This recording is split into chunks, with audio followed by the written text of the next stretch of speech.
Hello जी। आज हमारा topic है फोर्टिनेट फायरवॉल पे पोर्ट फॉरवर्डिंग कैसे करते हैं। और अगर हमने कोई वेब एप्लीकेशन होस्ट कराई हुई है अपनी वीएम पे या अपने वेब सर्वर पे, तो उसको हम फोर्टिनेट के पीछे कैसे ले जाएंगे और उसकी पोर्ट फॉरवर्डिंग किस तरह करेंगे ताकि हमारी जो वीएम है वो एक्सपोज ना हो, वो एज पे ना जाए। अगर हम उसको किसी लोकल आईपी पे हमने होस्ट कर रखा है किसी भी एप्लीकेशन को या वेबसाइट को, वेब ऐप को, तो उसको हम नेट करवाएंगे किसी पब्लिक आईपी से। जो पब्लिक आईपी बेसिकली फायरवॉल पर होगी, वो फायरवॉल से हम उसको नेट करवा लेंगे ताकि हमारी जो एप्लीकेशन चल रही है वो एक्सपोज ना हो, वो कंप्रोमाइज़ ना हो।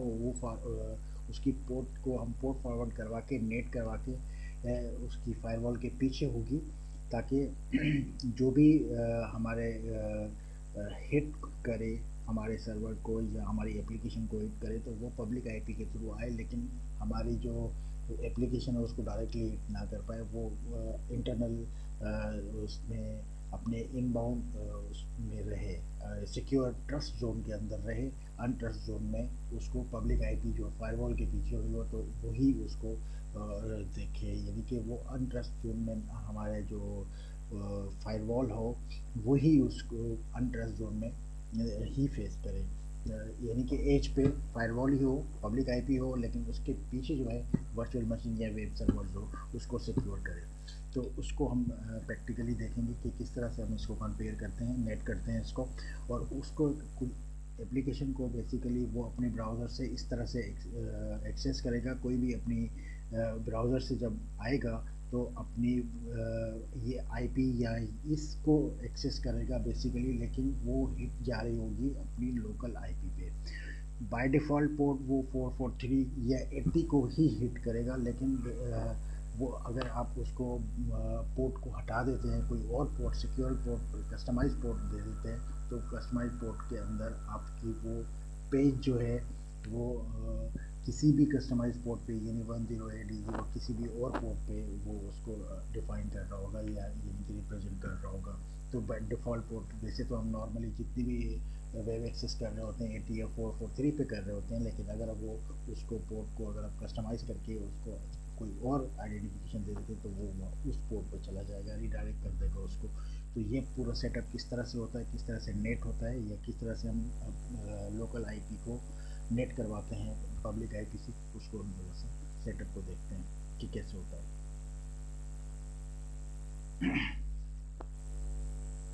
अच्छा, इसके लिए आपको सबसे पहले तो अपने फायरवॉल में अपने लॉगिन करना पड़ेगा। जो भी आपकी फायरवॉल है फोर्टिनेट की है या कोई और फायर को, हमने इसमें अभी फोर्टिनेट को यूज़ कर रहे हैं, तो फोर्टिनेट में हम सबसे पहले अपने डैशबोर्ड में जाएंगे। डैशबोर्ड में देखेंगे कि हम इसको किस तरह से कॉन्फ़िगर करते हैं। पॉलिसी एंड ऑब्जेक्ट्स में जाएंगे। पॉलिसी एंड ऑब्जेक्ट में IPv4 पॉलिसी के अंदर आप जाएंगे और यहाँ पे सबसे पहले आपने वर्चुअल आईपीज़ के अंदर आना है। वर्चुअल आईपीज़ में जाने के बाद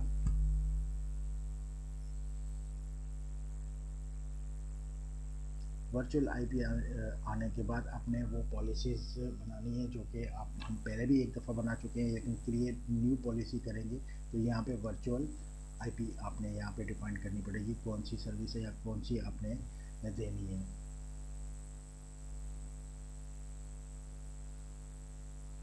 कोई भी नेम दे सकते हैं, डिस्क्रिप्शन दे सकते हैं, और उसके बाद आपने यहाँ पे इंटरफेस अपना बताना है। और एक्सटर्नल आईपी आपने जिस आईपी पे अगर आप नेट करवाना चाह रहे हैं या आप इसको तो आईपी डिफाइन आप अगर ना भी करें, अगर करना चाह रहे हैं तो आप कर भी सकते हैं। अगर आप ना करना चाहें तो यहाँ पे आईपी आप नहीं कर सकते, लेकिन मैप आईपी जो है, मैप्ड आईपी रेंज जो है वो आप इसमें डिफाइन कर दें, जो लोकल आईपी है आपकी। अगर वैन का आईपी आप यहाँ पे मेंशन करेंगे और लेन का आईपी आप यहाँ पे मेंशन करेंगे। अगर आपने स्टैटिक नेट करना है, अगर आपने डायनामिक नेट रखना है, तो यहाँ पे जस्ट आप इसको 0.0.0 ही रखेंगे, यानी कि एनी होगा।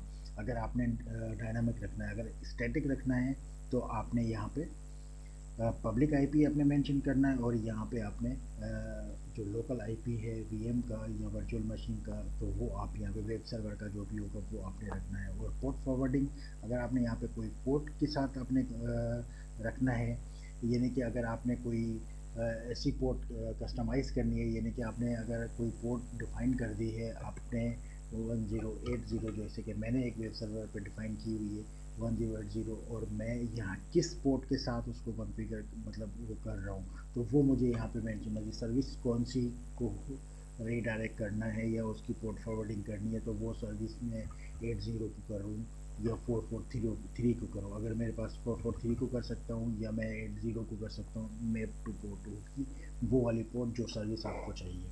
तो यहाँ ये भी हो सकता है कि दोनों सेम भी रख सकते हैं, लेकिन सेम रखने के लिए फिर आपको उस वीएम में भी जाके वो जो भी आपका वेब सर्वर है वहाँ पे भी आपने वो पोर्ट डिफाइन करनी होगी। अगर वहाँ पे डिफ़ॉल्ट पोर्ट चल रही है तो फिर आप वहाँ पे भी यही पोर्ट आप मेंशन करेंगे। जैसे आप इसको अप्लाई करेंगे, सेव करेंगे, तो आपकी ये पॉलिसी जो है ना वो अप्लाई हो जाएगी। तो इसी तरह से हम इसको, जो हमारे पास एक बनी हुई पॉलिसी है, हम उसको देख लेते हैं कि किस तरह से।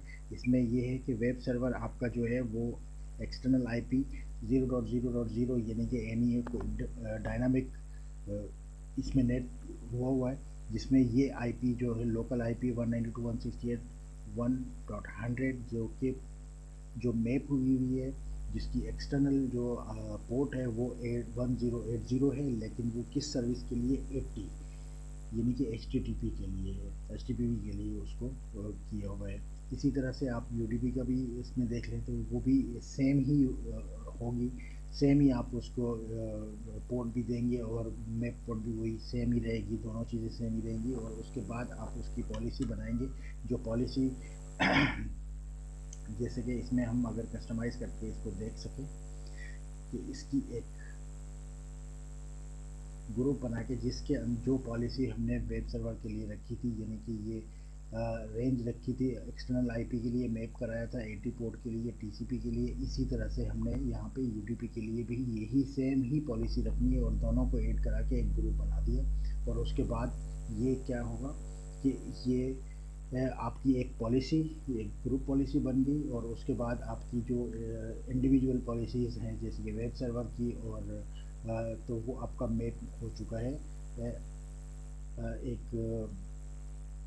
एक मतलब एक इंटरनल आईपी पोर्ट फॉरवर्डिंग के थ्रू एक पब्लिक आईपी के साथ मैप हो चुकी है, यानी कि नेट हो चुकी है। अब अगर हम जो मैंने वेब सर्वर एक जो इसमें किया हुआ है, यानी कि मैंने एक पेज यानी कि एक एप्लीकेशन एक रखी हुई है, तो उसको एक्सेस करके देख लेते हैं इस पोर्ट से तो वो किस तरह से काम कर रही है या नहीं कर रही। जैसे ये इस पॉलिसी के ऊपर हम उसको अप्लाई करके चेक कर लेते हैं, देख लेते हैं।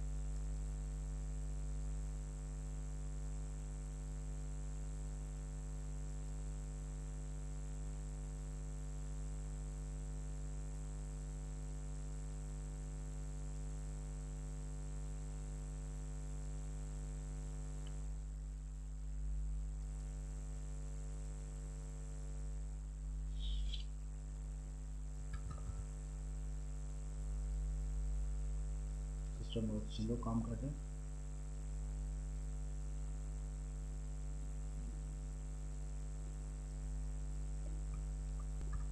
यहाँ पे मैं जो पोर्ट रखी थी उसी पोर्ट को 1080 इसमें देख लेते हैं कि ये किस तरह से काम कर रही है।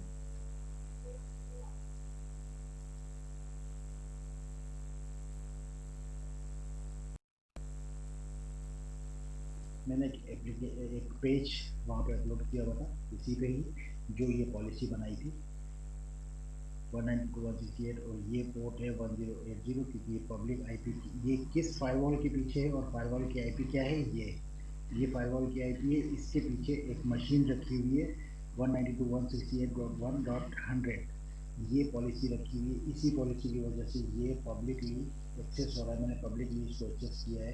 असल में ये जो पोर्ट है ये 80 पे चल रही है, लेकिन इसको कस्टमाइज पोर्ट 1080 से ही बाहर से ये जब खुल रही होती है, ये एप्लीकेशन जब बाहर से खुलेगी तो इस आईपी पे इस तरह से खुलेगी। अगर हम चाहें तो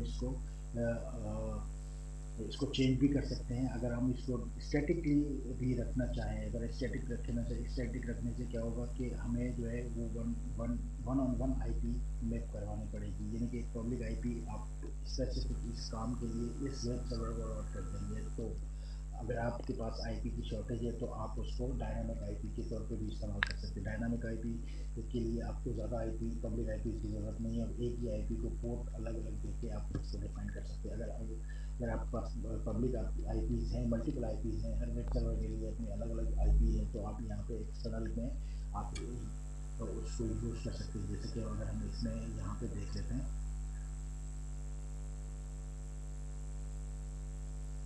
यहाँ पे स्टैटिक आईपी आप डिफाइन कर सकते हैं। अगर आपके पास मल्टीपल पब्लिक आईपीज़ हैं तो आप हर लोकल आईपी के अगेंस्ट एक पब्लिक आईपी यहाँ पे दे सकते हैं। यहाँ पे आपको वो स्टैटिक वन ऑन वन हो जाएगी स्टैटिक आईपी, उसको आपको एज ए स्टैटिक आईपी वो सिर्फ उसी के लिए रिप्रेजेंट कर रही होगी, उसी लोकल आईपी को रिप्रेजेंट करेगी। लेकिन अगर आपने डायनामिक के तौर पे इस्तेमाल करने, तो आप डिफाइन पोर्ट डिफाइन कर दिए, और पोर्ट डिफाइन करने के बाद आपकी पोर्ट फॉरवर्डिंग हो जाएगी। जो भी एप्लीकेशन होगी वो उस पे पोर्ट नंबर से ही ओपन हो जाएगी, कहीं से भी।